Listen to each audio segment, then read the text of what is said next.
sempat lakukan pada saat itu karena ada berbarengan dengan hari tanggal merah pada saat itu ya. Jadi saya tidak bisa memberikan perkuliahan pada saat itu. Kemudian yang kedua, berdasar pada surat edaran yang saya terima bahwa UTS di lingkungan kampus UIN Bandung akan dilakukan dari tanggal 22 sampai tanggal 27. Itu artinya dari mulai hari Senin itu kita sudah harus UTS. Dan soal pun ya besok itu terakhir sudah harus diserahkan ke admin TU ya, TU fakultas untuk soal UTS. Nah, teman-teman nggak usah merasa khawatir.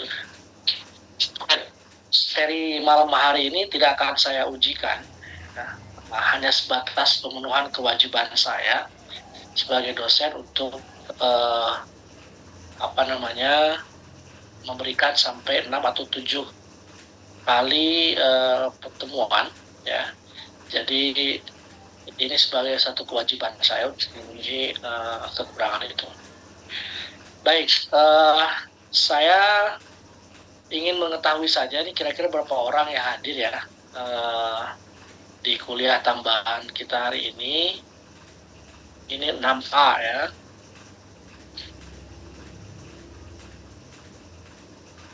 Ada 25, coba saya cek dulu nama-nama siapa, 25 orang.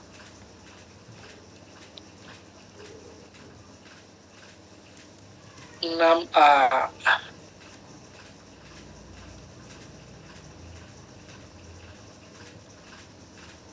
Kawan publik 6A.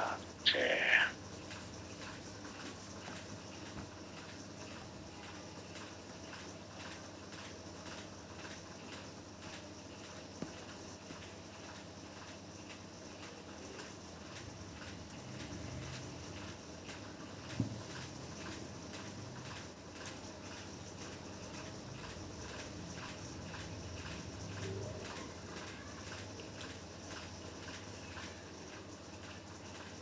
Amam Afif ada nggak? Hadir, Pak. Thank you. Terus Abdillah Al-Qasi. Hadir, Pak. Abdul Aziz Nugraha. Hadir, Bapak. Ahmad Syahrul. Hadir, Pak. Aditya Firmansyah. Kok gelap-gelapan gitu itu? Baitur Rahman apa tuh? Habis nonton Siksa Kubur kayaknya, Pak. Masya Allah. Insya Allah khair.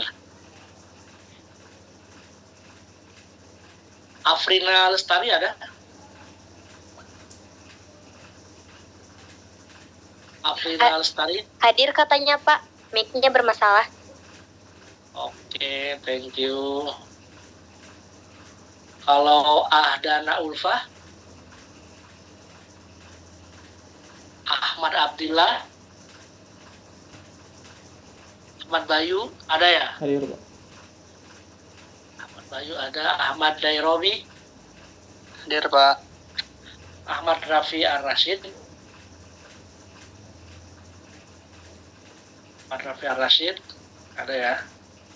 Kemudian Ahmad Sahibul Mikail. Hadir, Bapak. Ahmad Taufik Kustolani Hambali. Nggak ada. Ainur Balkis. Hadir, Pak. Ainur Endah. Hadir, Pak. Terus Aisyah Juliani Putri. Hadir, Pak. Ahli Sidki Al-Wafa. Arif Andika Hafiz. Hadir, Pak. Ali Mudin. Alia Rahman Nur Wasilah. Amelia nih, Sulastri Nur Hidayat. Hadir, Pak. Oke, Andre Fahreza Nur Zaman. Ane Putri Rufaida. Anissa Fadila Rahmawati. Hadir Bapak. Ari Maulana. Hadir Pak. Arif Rahman Zuhri. Hadir Bapak.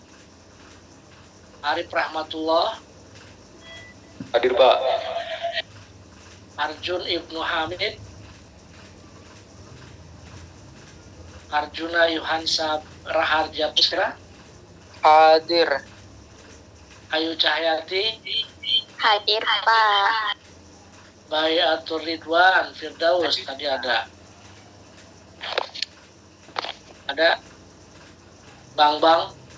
Hadir Pak. Bang Muhammad Firdaus hadir. Oke, Dina Rahayu. Hadir, Pak. Dini Komalasari. Hadir, Pak. Dina Nur Khairun Nisa. Diva. Hadir, Pak. Dipa. Elang Kasidi. Fahmi Mugis. Syaban. Belum di ACC, Pak. Oh, oke, siap.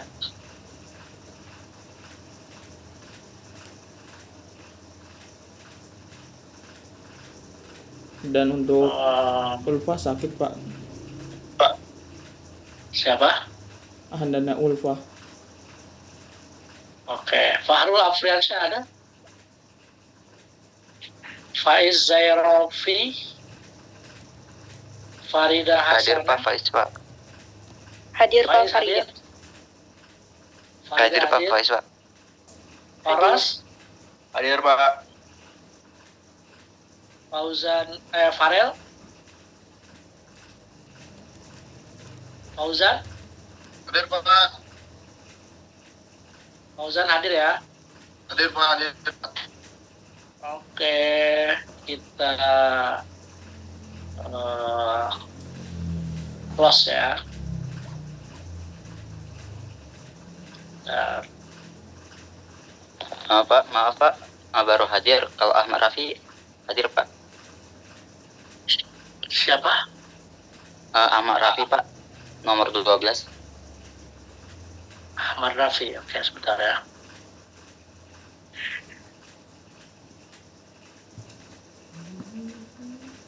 Oke, jadi ada 31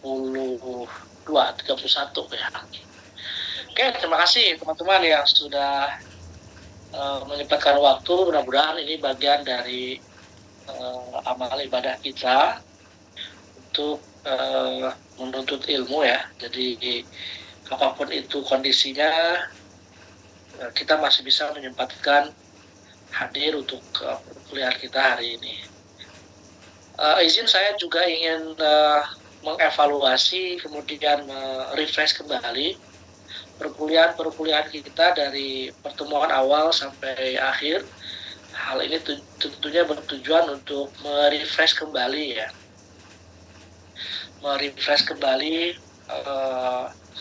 paparan-paparan yang sudah kita bahas sebelumnya. Mudah-mudahan ini juga ada manfaat dan juga ada faedah yang bisa kita ambil ya, karena bisa jadi selama perkuliahan mungkin kita tidak pernah terdengar ataupun tidak pernah menyimak. Kemudian di hari ini kita akan coba merefresh kembali materi-materi yang saya kira cukup menarik kalau kita bahas bersama ya. Secara urutan, pada saat kita pertemuan pertama saya sudah membahas tentang kontrak belajar ya, kemudian materi-materi yang sifatnya itu adalah teoritis, kemudian juga kesejarahan, keuangan publik Islam ya, terus terkaitan dengan ekonomi Islam secara umum. Kemudian juga kita membahas tentang aspek kesejarahan yang erat kaitannya dengan keuangan publik stok keuangan negara pada saat itu, ya.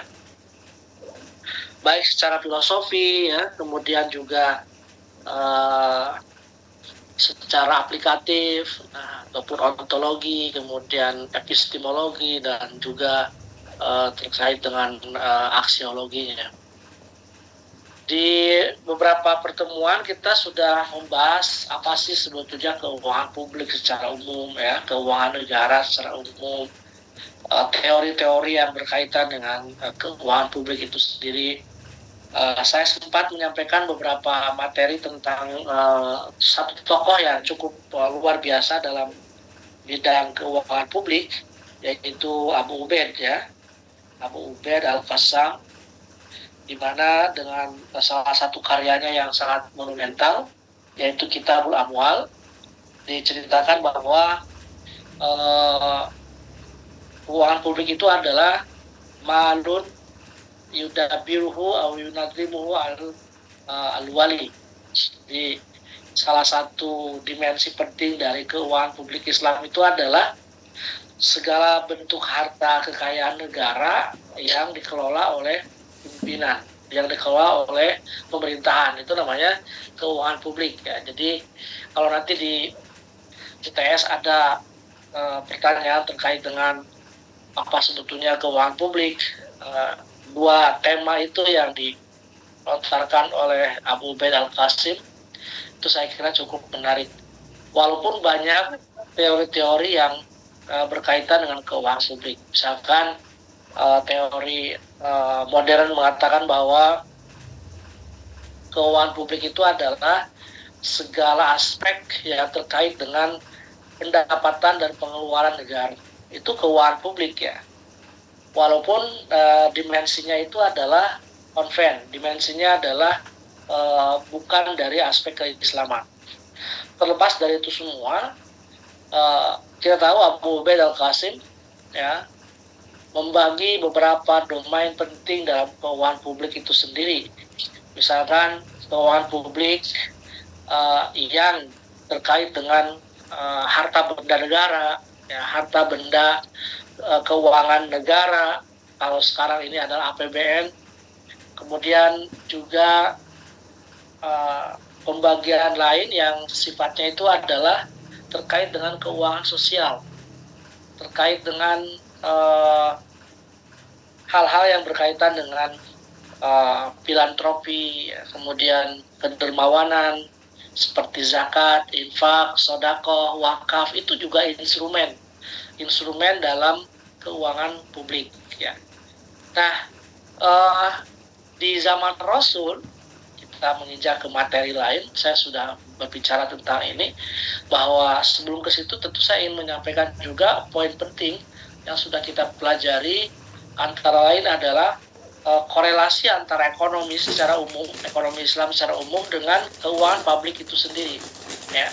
Di mana di dalam prinsip ekonomi Islam itu kan ada 3 pilar yang menjadi hal penting dalam keekonomian Islam. Yang pertama itu adalah apa yang disebut dengan sektor real, ya. Sektor real di sini itu adalah transaksi-transaksi yang sifatnya real, bisa jual beli, kemudian juga joint partner, kemudian juga ada perkongsian dan lain-lain. Ada yang sifatnya itu adalah aspek moneter. Aspek moneter ini ya salah satunya adalah keuangan. Kemudian yang pilar ketiga dalam keekonomian Islam itu ada yang disebut dengan pilar sosial, ya. Jadi ada zakat, infak, sedekah, itu pilarnya adalah pilar sosial. Nah, 3 dimensi ini menjadi sebuah kekuatan yang sangat penting dalam keuangan Islam itu sendiri, di mana prinsip-prinsip keuangan Islam itu harus berbasis sektor real, kan, harus berbasis pada investasi yang halal, kemudian berbasis pada tauhid, ya. Kemudian juga prinsip keuangan Islam itu berbasis pada apa yang disebut dengan pelarangan atau menjauhi hal-hal yang sifatnya itu erat dengan riba, erat kaitannya dengan zalim, erat kaitannya dengan maisir, dan lain-lain. Itu prinsip keuangan yang saya kira cukup komprehensif, ya. Nah, ada juga faktor lain dalam ketersinggungan atau keterkaitan antara keekonomian dengan keuangan itu adalah salah satunya bagaimana siklus dan sirkuler atau keuangan itu sendiri ya. Mulai dari sektor rumah tangga, kemudian sektor pemerintahan ya, lalu di mana pendapatan ya atau income itu sendiri bisa berupa pendapatan negara, itu bisa berasal dari pajak itu sendiri. Pajak itu berbagai ragam ya, berbagai jenisnya.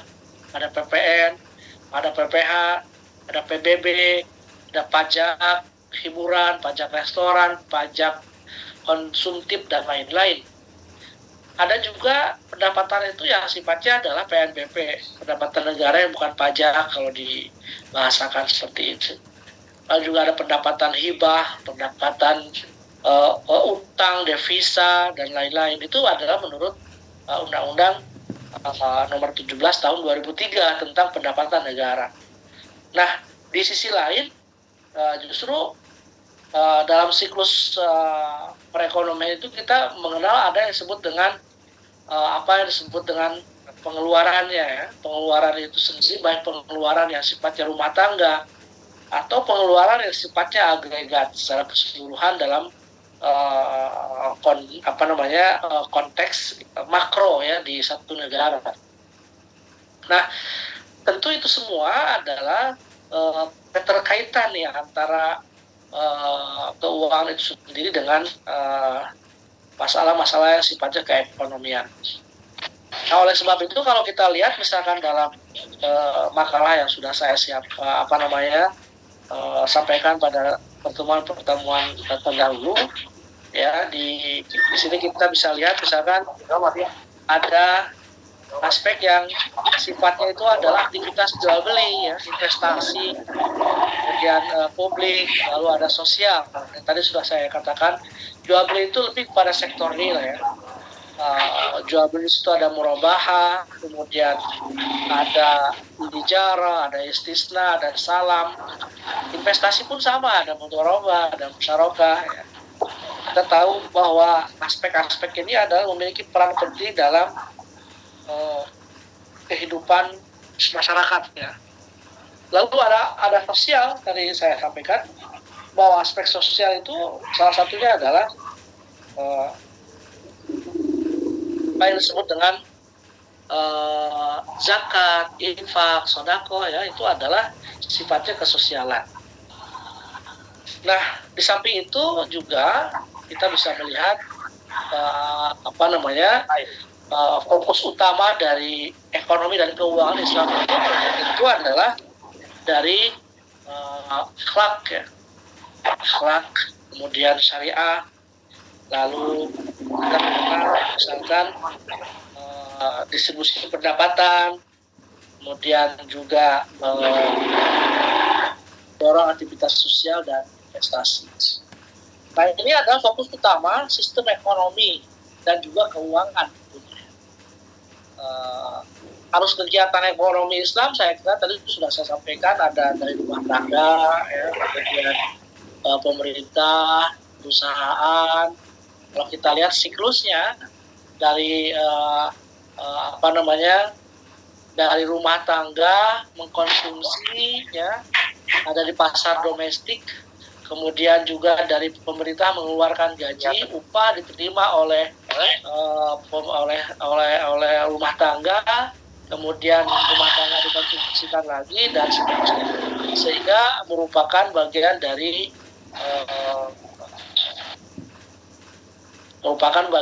siklus ekonomi itu sendiri ya. Oke. Aktivitas ekonomi dalam Islam itu kita tahu ada 10 aktivitas prinsip dasar ya. Kemudian kita juga sudah mengenal tentang lingkup ekonomi, circular flow di pasar barang dan produksi juga udah. Lalu juga saya ingin ke keuangannya. Nah, ini ada sektor atau circular flow perekonomian yang memiliki sektor keuangan. Ya, ada government ya, ada saving ya, ada investasi, ada X dan M. X itu ekspor, M itu adalah import. ketika kita baca misalkan dari pendapatan ya, katakanlah dari rumah tangga, rumah tangga, kemudian perusahaan ya, ada firm, ada rumah tangga, itu saling keterikatan ya, dan saling keterhubungan. Di antaranya rumah tangga ikut andil dalam hal memproduksi terhadap perusahaan, ini ada tanda biru ya, perusahaan, kemudian mendapatkan upah ya dari perusahaan, memberikan barang upah ya, kemudian rumah tangga mengkonsumsi ya, membelanjakan, lalu rumah tangga pun ketika memiliki income lebih dia bisa saving ya, kemudian juga bisa investasi, perusahaan menginvestasikan misalkan di capital market, di insurance, di perbankan dan lain-lain. Pasar modal internasional sebagai salah satu objek dari adanya kegiatan ekspor dan impor ya.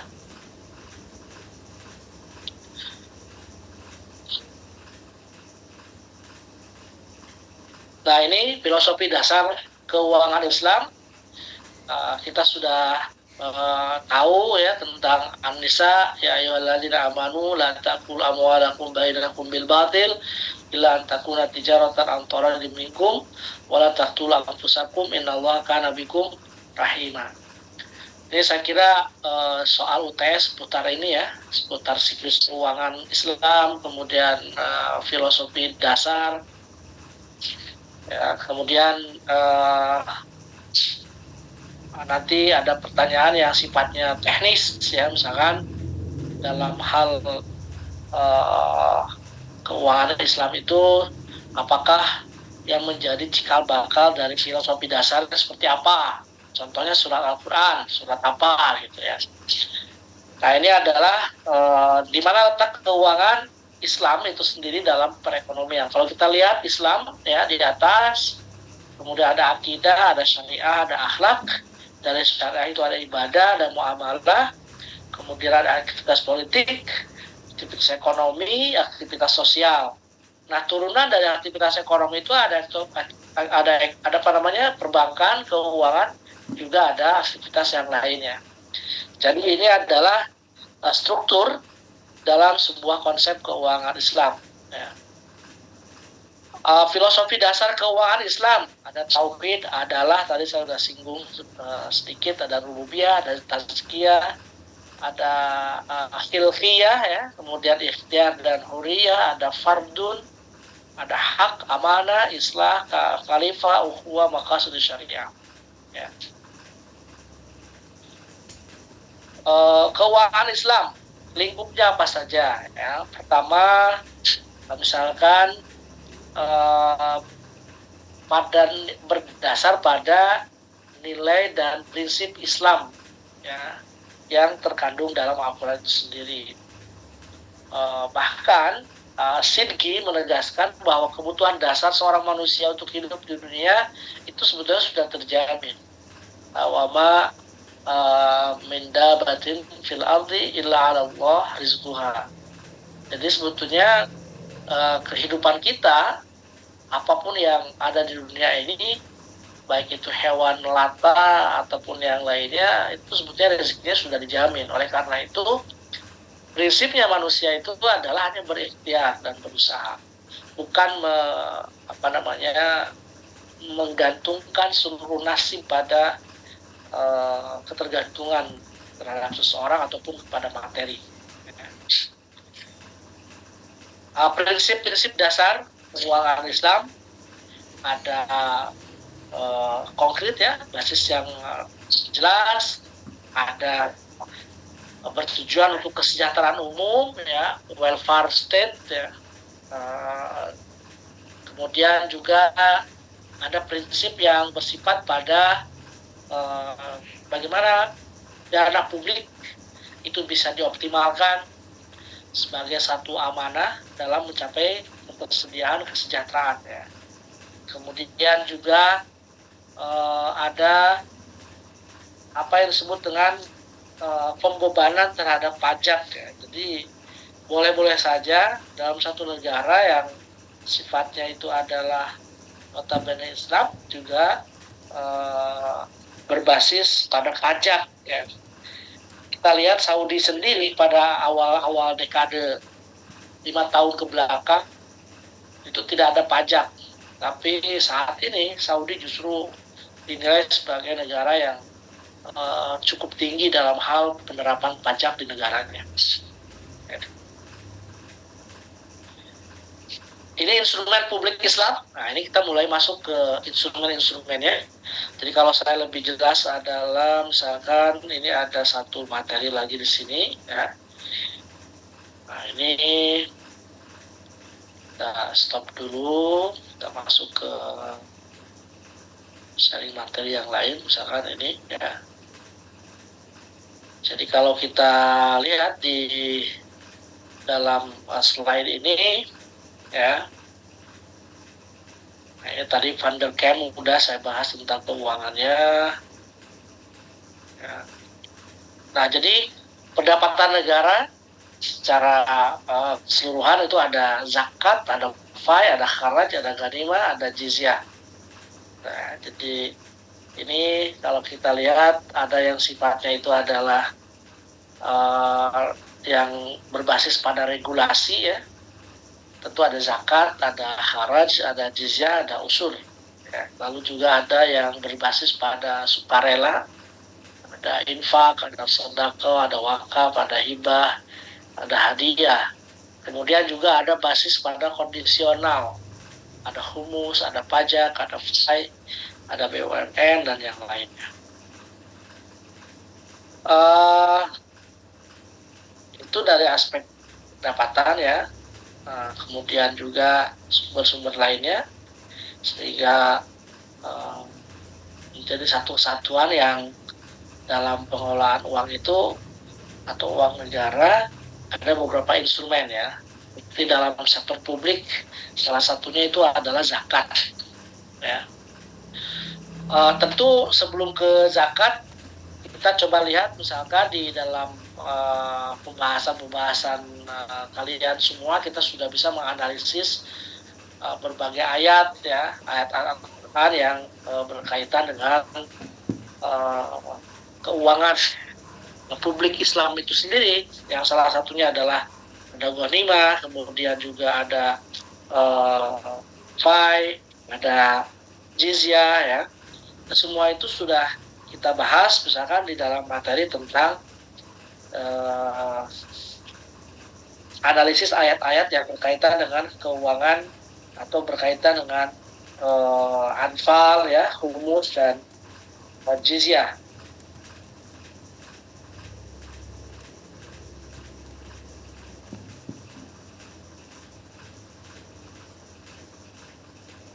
Jadi sekali lagi bahwa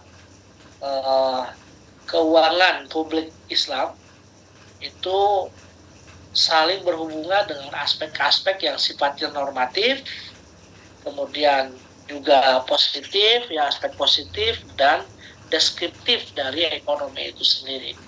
Kalau kita bicara tentang bagaimana konsep normatif di dalam ekonomi, ya tentu kita bisa melihat bagaimana ekonomi itu didapat ya. Ekonomi itu berkesinambungan dengan faktor-faktor sosial lainnya ya. Jadi keuangan publik Islam pun sama. Ada yang bersifat normatif, ada yang bersifat deskriptif, juga positif ya. Misalkan normatif, tentu dalam pengelolaan atau penetapan anggaran di satu negara seperti kita di Indonesia ya tentu ada Banggar ya, Badan Anggaran di DPR.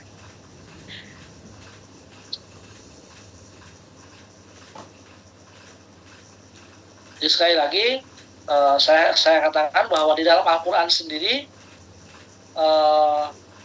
menyebutkan bahwa ada ayat-ayat yang khusus berkaitan dengan apa itu anfal ya, kemudian juga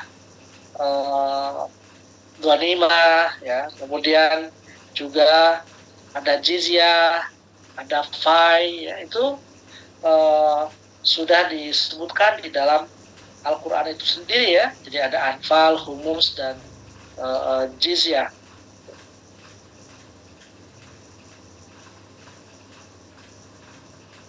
Misalkan di dalam surat Al-Quran, ya, di dalam surat Al-Hasyr misalkan, disebutkan 3 istilah penting, ya. Jadi ada pendapatan publik yang di dalam Al-Quran sendiri disebutkan ada fai, ada ghanimah, ada anfal, ada humus, dan juga ada jizyah. Kesemuanya ini erat kaitan dengan kondisi-kondisi tertentu, yaitu apa yang disebut dengan peperangan. Ada jihad, atau qital, atau ghazwah, ya. Jadi bahasa Al-Quran selalu mendapat atau memberikan 3 istilah dalam peperangan itu. Ada ghazwah, ada qital, juga ada jihad, ya. Misalkan di dalam surat Al-Anfal, ya, ayat Al-Anfal ayat 1, ya, misalkan Al-Anfal surat Al-Anfal ayat 1 juga berbicara tentang konsep keuangan publik, ya. Kalau kita lihat misalkan di dalam surat Al-Anfal itu sendiri, coba kita baca, ya, sama-sama Al-Anfal misalkan ayat 1, Al-Anfal ayat 1. Kita lihat Al-Anfal, ya. Misalkan dalam Al-Quran disebutkan yas'alunaka 'anil anfal qul anfalu lillah walir rasul fattaqullaha wa aslihu dzata bainakum wa atiullaha wa rasulahu in kuntum mu'minin. Kalian bertanya tentang pembagian harta rampasan perang. Katakanlah bahwa harta rampasan perang itu milik Allah dan juga Rasulnya. Bertakwalah kalian, kemudian perbaikilah hubungan di antara sesama. Ada wa aslihu, islah, ya. Jadi ada kalimat amr, kalimat perintah di situ, dzata bainakum. Ini mencerminkan bahwa pada saat perang terjadi bisa aja terjadi saling perebutan antara harta ghanimah itu sendiri di antara kaum muslimin. Maka Allah perintahkan wa aslihu dzata bainakum wa atiullaha wa rasulahu in kuntum mu'minin. Ada lagi misalkan di surat At-Taubah, ya, supaya ayat-ayat ini dihafal agar kita tahu tentang makna-makna yang ada dalam Al-Quran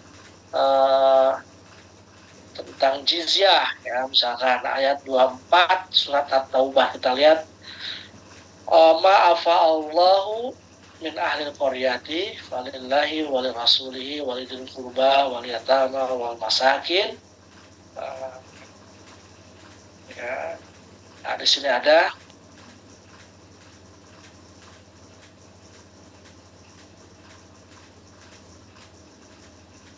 Taubah, surat Al-Anfal, surat At-Taubah, jizyah At-Taubah 24, surat Taubah 24.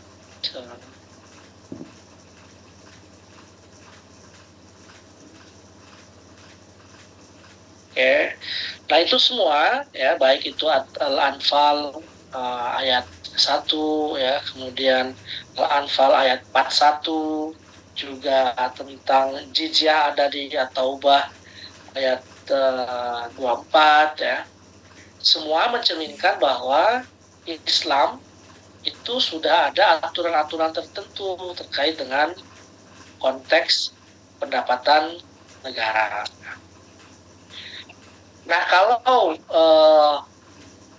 Ubed itu fokus pada yang 4 tadi ya, ada fai, ada 1, 2, 3, ada 5 ya, ada fai, ghanimah, anfal, humus dan jizyah. Fai, ghanimah, anfal, humus, jizyah, ada 5. Sedangkan ulama lain ya di dalam kitabnya Al-Kharaj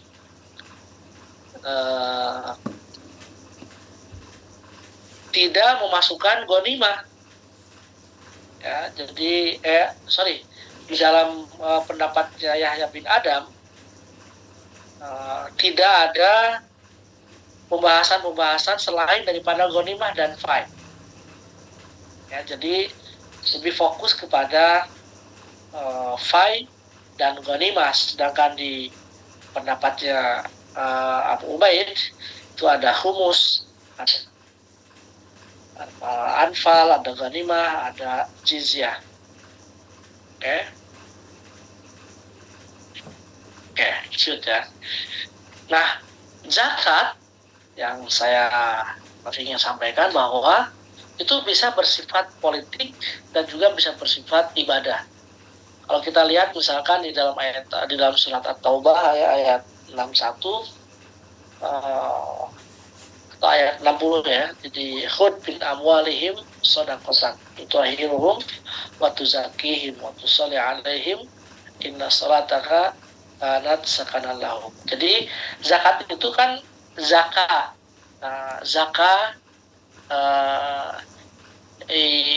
yuzaki bisa seperti itu ya. Jadi fi'il khamasi bisa juga zakawatan.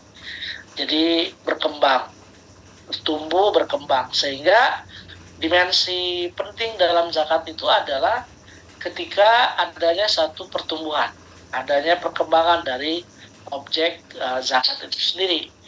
Maka ketika tidak ada satu perkembangan, tidak ada satu pertumbuhan dalam satu usaha ataupun dari yang lainnya, maka tidak disebutkan atau tidak ada kewajiban zakat.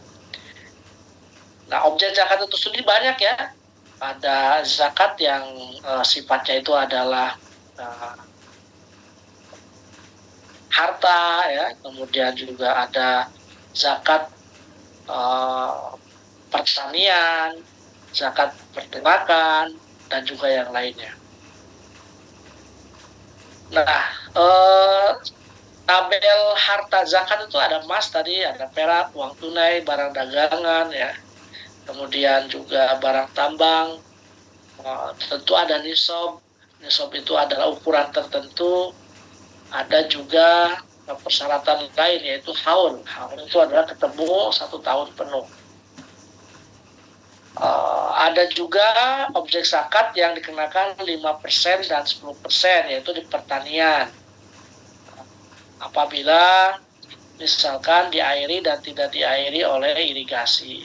Ya, artinya dengan air hujan itu biasa 10%. Ya. Kemudian irigasi 5%. Zakat hewan ternak itu dikenakan dari awal mula jika sudah berjumlah 40 kambing itu 1 ekor ya. Sapi kalau sudah berjumlah 30 dan lain-lain ya. Instrumen kedua adalah kharaj. Kharaj itu merupakan pajak khusus yang diberlakukan negara atas tanah-tanah produktif yang dimiliki rakyat. Kharaj ini kalau di kita sekarang mungkin di zaman modern ini adalah pajak bumi dan bangunan ya, PBB. Di zaman dulu ketika Abu Yusuf menyusun satu pedoman penting dalam perpajakan ya disebut dengan kharaj. Ya. Bahkan pada kasus tertentu negara memiliki hak menyita tanah yang berpotensi, namun ditelantarkan oleh pemiliknya atas dasar alasan kemaslahatan. Jadi sebetulnya pemerintah boleh melakukan satu tindakan pemeliharaan tanah langsung ya, ketika melihat potensi tanah itu dapat dimaksimalkan hasilnya. Itu boleh pemerintah melakukan tindakan seperti itu. Ya. Di dalam pendapatnya Qutubi Ibrahim ya, menetapkan beberapa variabel sebagai berikut. ada jenis tanahnya ya, kemudian jenis tanamannya, pengelolaan tanah, lalu juga Kutub Ibrahim ini memberikan salah satu contoh bagaimana pada saat Khalifah Umar bin Khattab memberikan standar kharaj di Irak, yaitu di tanah Sauda ya. Nah, ini dulu pada saat pemerintahan Khalifah Umar bin Khattab itu ekspansinya sampai ke Irak, Baghdad. Dan di sana ada satu pengelolaan tanah yang subur ya, kemudian juga berpotensi untuk menghasilkan. Maka pemerintah pada saat itu Khalifah Umar bin Khattab terjun langsung melakukan pemeliharaan. Nah, maka ketika kita bicara kharaj di masa pemerintahan Umar bin Khattab, kita lihat misalkan gandum basah kharajnya itu 2 dirham, jago 1 gantang jagung basah ya 4 dirham. Jadi semakin banyak dan jenisnya itu semakin memiliki nilai, itu semakin tinggi juga pajaknya. Nah, ini sampai 10 dirham ya.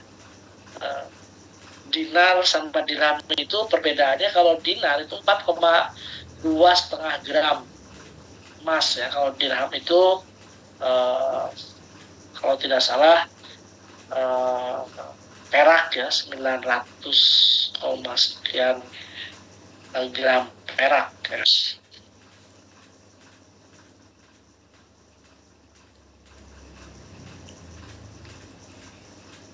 Menurut Hasanuzzaman, hak kepemilikan pribadi atas tanah, jadi mengakui adanya hak kepemilikan pribadi atas tanah, namun ada beberapa kondisi yang kemudian membuat seseorang terputus hak kepemilikan tanahnya. Di sini Hasanuzzaman memaparkan 6 kondisi pengambil alihan hak kepemilikan tanah. Pertama, pemberian hak kepemilikan dari negara yang bersifat temporer. Artinya jika sampai pada masa akhir kesepakatan atau terjadi kondisi tertentu, maka hak kepemilikannya kembali kepada negara. Di kita sering terjadi kasus misalkan PT KAI ya, di mana masyarakat itu menempati tanah-tanah tersebut, kemudian mereka lupa bahwa mereka itu adalah hanya berhak untuk menempati. Di saat waktunya habis untuk dipergunakan, mereka nggak mau keluar dari tanah-tanah yang dimiliki kepemilikannya adalah oleh PT KAI. Yang terjadi ribut kan, wah sering lihat kita di media-media ya, di mana tentara turun tangan. Nah, itu adalah hak temporari yang harus dikembalikan kepada negara. Yang kedua, menurut Hasanuzzaman, negara memperlakukan undang-undang dalam pembagian tanah kepada rakyat. Jadi kalau misalkan ada perubahan undang-undang, amandemen undang-undang baru yang sifatnya itu adalah amandemen terhadap kepemilikan negara itu sendiri, nah itu juga harus dikembalikan. Atau diberikan hak oleh negara untuk memberdayakan, tapi tidak diberdayakan oleh masyarakat. Nah itu boleh diambil kembali oleh negara. Yang keempat, misalkan pemilik tak sanggup membayar sejumlah uang yang menjadi kesepakatan negara dengan pemilik tersebut. Ada fasum ya, sekuritas umum misalkan. Juga ada hal-hal lain yang biasanya dikerjasamakan, tapi satu pihak tidak mampu untuk membayar atau mengeluarkan sejumlah materi dalam hal pengelolaan tanah tersebut. Nah, itu bisa diambil kembali oleh negara. Lalu ada kepentingan negara yang mendesak, ya. Misalkan mau dibangun oleh pemerintah, ada perluasan jalan tol, misalkan ada fasilitas umum yang harus segera dibangun, ya itu menurut Hasanuzzaman boleh negara melakukan tindak kekerasan, artinya pemaksaan terhadap pengambilan alih kembali tanah dari pemerintah itu. Yang keenam adalah ada alasan yang sifatnya adalah kemaslahatan kepentingan publik, itu boleh diambil kembali oleh negara. Ya. Yang ketiganya, instrumen sektor publik Islam itu adalah jizyah. Jizyah ini adalah seperti yang disebutkan oleh Kutub Ibrahim, adalah sebagai kompensasi ya bagi mereka yang penduduk non muslim hidup di mayoritas muslim ya. Dalam Al-Quran jelas sekali qatilul ladzina yuharrimunallah, kemudian hatta yu'tul jizyata. Jadi boleh memerangi sampai mereka membayar jizyah. Jizyah itu adalah kompensasi dari kafir dhimmi. Seperti dalam standarnya Umar bin Khattab, ketika seseorang itu berpenghasilan tinggi, dia harus membayar 48 dirham. Penghasilan menengah 24 dirham, dan penghasilan rendah adalah 12 dirham. Jadi ini pajak perdagangan lah ya, bea masuk cukai misalkan, itu sama seperti ini. Kalau dulu namanya jizyah. Yang kita lihat misalkan di tingkat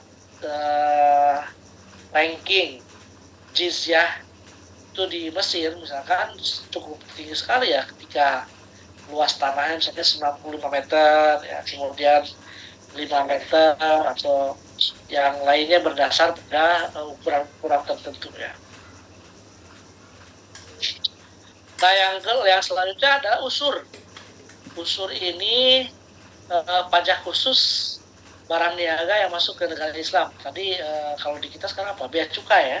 Di bea cukai misalkan rokok gitu kan. Terus misalkan barang-barang mewah ya. Nah ini ada beberapa catatan ya, juga manfaat dari usur itu sendiri. Salah satunya adalah misalkan pembatasan impor, kemudian sarana memotivasi perdagangan antar negara, perlindungan hak para pedagang ya, kemudian merealisasikan dan juga pemerintahan yang lainnya. Oke, nah ini adalah unsur-unsur yang sifatnya adalah terkait dengan pendapatan negara. Nanti ada fai, ada ghanimah.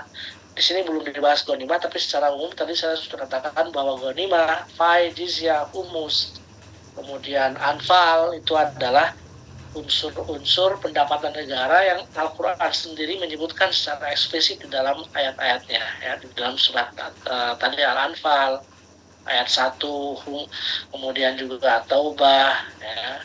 Lalu juga ada Quran surat Al-Hasyr, dan juga tadi disebutkan ada Al-Anfal ayat 40 ya. Itu teman-teman ya, jadi saya hanya merangkum, dan untuk kisi-kisi UTS saya kira tadi udah saya sampaikan. Kalian kuasai dulu ayat-ayat Al-Quran yang berkaitan dengan Al-Anfal, ghanimah, jizyah, fai, humus. Nanti akan ada soal keluar tentang sebutkan dan tuliskan ayat-ayat Al-Quran yang berkaitan dengan Al-Anfal, yang berkaitan dengan humus, berkaitan dengan jizyah, berkaitan dengan ghanimah. Itu salah satu kisi-kisinya ya. Kemudian tadi ada prinsip, ada filosofi keuangannya, An-Nisa ayat 29, lalu sudah harus hafal. Kemudian jenis-jenis pendapatan keuangan Islam, nah, sebutkan misalkan fai itu apa, ghanimah apa, jizyah apa, usur apa, kharaj apa, itu ya. Jadi kisi-kisi seperti itu ya. Sampai di sini ada pertanyaan? Pak, PPT-nya nanti boleh dibagi nggak Pak? Ya, saya akan kasih sekarang ya. Saya share di chat ya, kamu langsung download ya. Nah,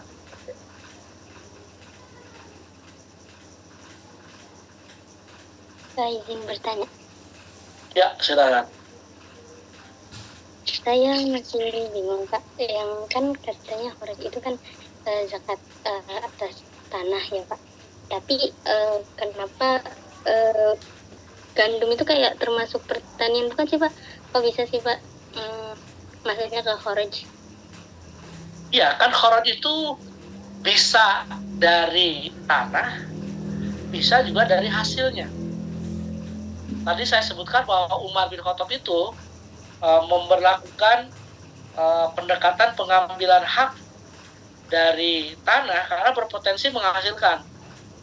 Jadi tidak fokus di sifatnya adalah tanah tok ya. Jadi juga ada dari penghasilannya. Cat. Nah, ini saya share dulu ya.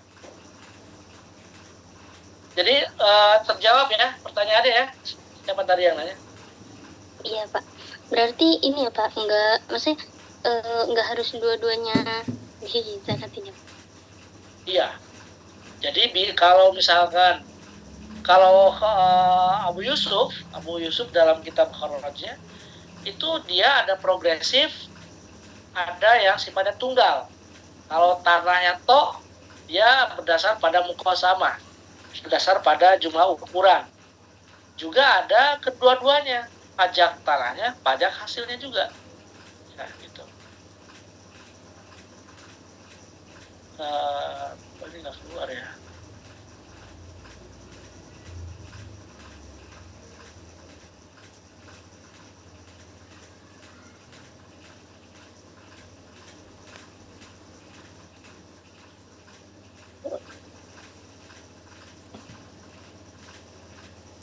Ini nge-upload di chat itu lupa lagi saya gimana ya?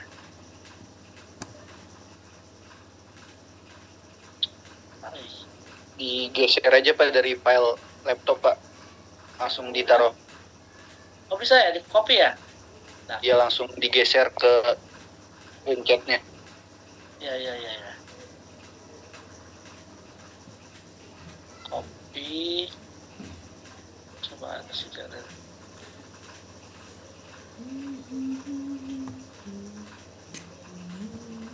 Nggak bisa? Kok saya jadi lupa ya? Nggak bisa di copy Pak, digeser gitu Pak, digerakin filenya gitu. Apanya? Ditaruh. Atau ini Pak, ada tanda klip di chat. Ada tanda klip di ujung chat sebelah kanan. Ada gak Pak? Nggak muncul. Nah, diklik terus ada dokumen. Betul, saya nyari itu biasanya kayak gitu. Kok nggak muncul ya? Ini kan di chat ya, di chat.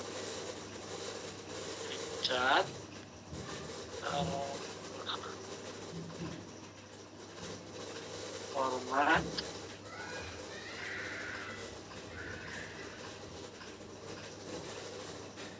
Nggak muncul ya.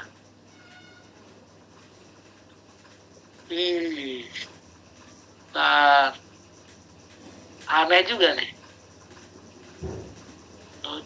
Website, CC, screen, tadi udah ya. Kemudian chat.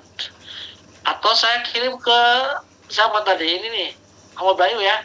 Iya Pak, bisa ke saya. Iya Pak. Oke. Daripada susah nanti saya kirim ke Ahmad Bayu. Ada lagi pertanyaannya? Pak. Saya mau tanya ini Pak, penasaran. Jadi kan tadi ada beberapa banyak istilah yang kayak misalnya user jadi import, terus FAI jadi BUMN, misalnya wakaf sekarang endowment fund gitu. Jadi ada yang konsepnya sama cuma beda penamaan. Nah, sebenarnya seberapa penting sih Pak istilah dan penamaan bahasa Arab itu dalam keuangan publik Islam, kalau misalnya secara definisi kosakata yang sekarang itu sama gitu dengan kosakata yang dahulu? Ya, sebetulnya perbedaannya ada dalam konsep dasar ya. Kalau Indonesia di negara kita ini kan dasarnya adalah indikator ekonomi makro ya.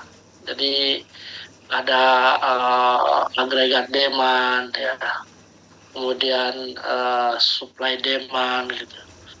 kemudian juga ada kependapatan. Nah, kalau dulu konsepnya itu kan bukan itu, konsepnya itu adalah pada aspek kemaslahatan umat.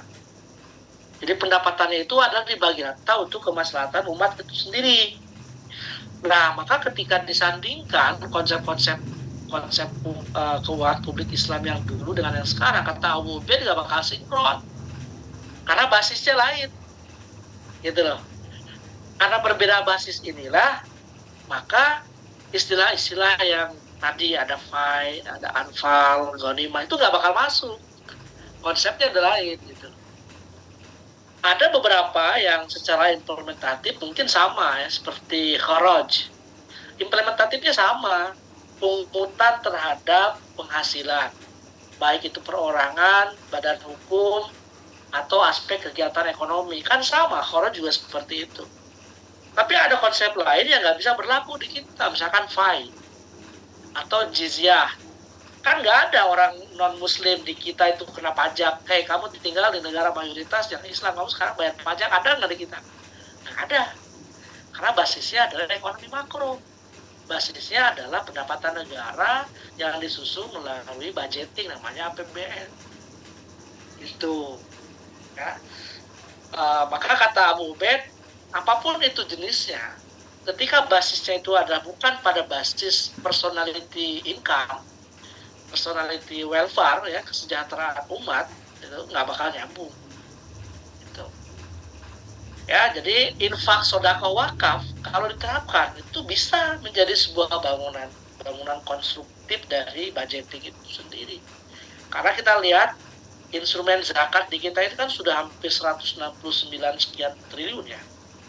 Nah, itu kan tidak ada dalam instrumen budgeting APBN karena bukan dari bagian pendapatan negara. Menurut Undang-Undang nomor 17/2003, zakat dan wakaf nggak masuk.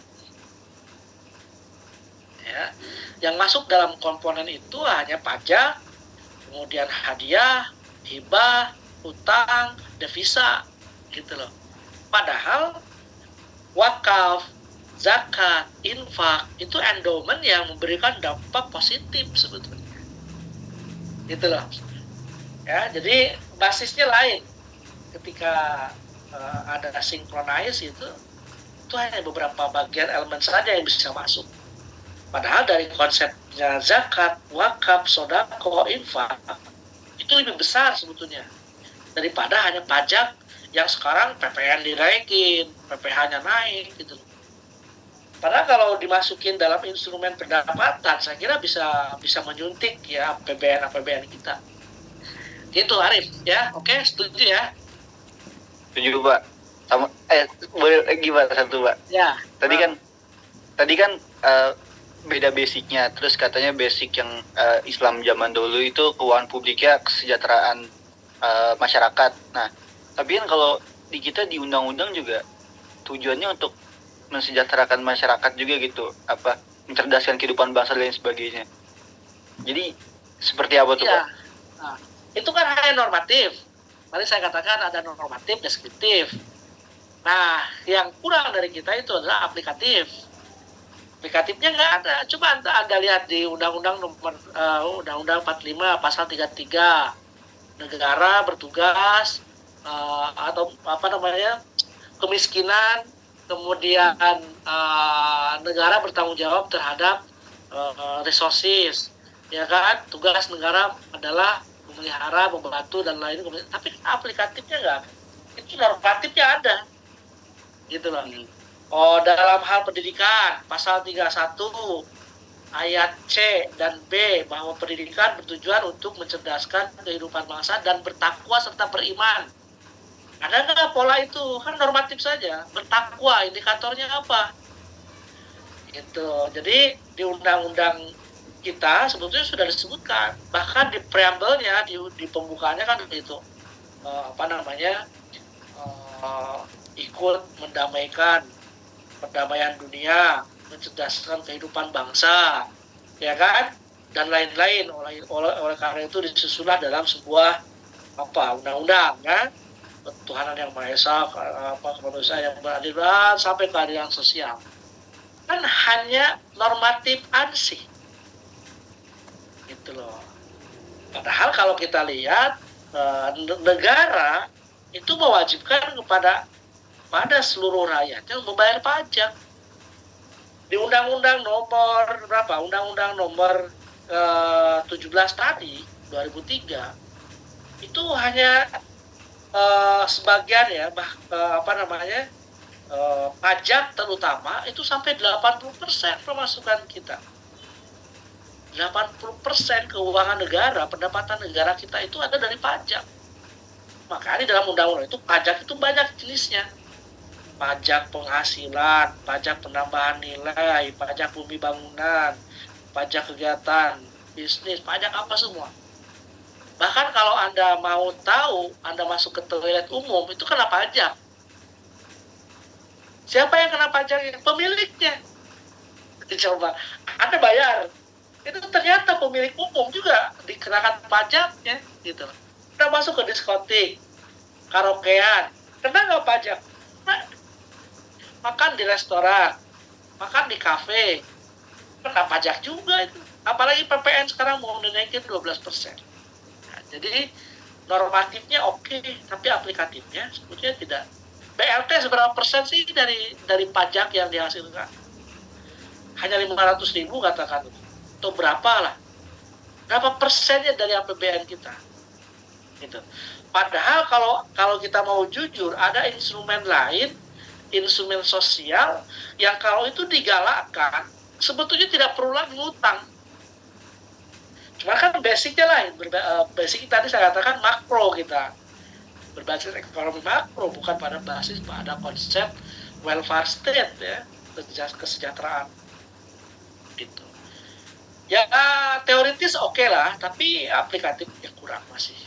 Makanya kita bisa nggak sih mewujudkan ini? Itu Pak. Oke ya? Jelas Pak, jelas. Terima kasih Pak. Ya, oke. Cukup ya? Jadi kita Senin ini ya sudah bisa UTS ya? Saya Pak, esai.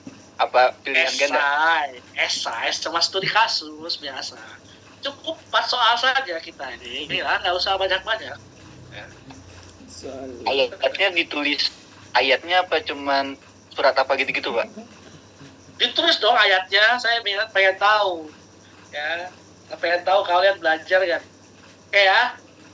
Ada lagi? Yang lain? Ahmad Bayu, kamu diam aja. Afrina udah buka mic nih, mau nanya. Kita ujian open book apa take home? Take home Pak. Wah, take home. Katanya di edarannya itu offline. Berarti open book Pak? Tapi ini Pak, nggak Pak, kalau nggak salah tuh di edarannya tuh boleh take home, yang penting mah tangan absennya harus offline, gitu Pak. Nih baca lagi nih edarannya nih, kamu itu sotoy. Ini baca nih edarannya nih. Nih saya kasih tadi ke si Ahmad Bayu. Nih edarannya ya nih.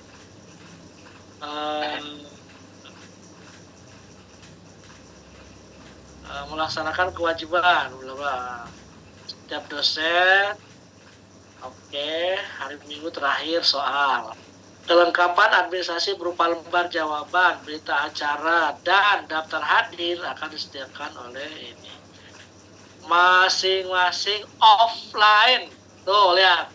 Bapak, Ibu dosen melaksanakan kegiatan ujian tengah semester dengan jadwal mengajar masing-masing offline. Nggak ada online. Ya. Kalau open book dan lain itu kebijakan dari dosennya, nggak disebutkan di sini. Ya. Tuh, oke. Jadi pada jadwal mengajar masing-masing. Berarti kalau kelas ini adalah besok sore, hari Senin sore, berarti ya sore ujiannya. Oke, thank you. Ada lagi? Terakhir, saya sebelum tutup. Bapak mau Cukup ya? tadi absennya telat gak ada Pak? Absennya telat, saya hadirkan, udah. Ya, mudah-mudahan semuanya bisa menjawab UTS. Thank you. Amin. Billahi taufik wal hidayah. Wassalamualaikum warahmatullahi wabarakatuh. Waalaikumsalam warahmatullahi wabarakatuh. Terima kasih Izin ya. Pak. Waalaikumsalam. Selamat liburan Bapak.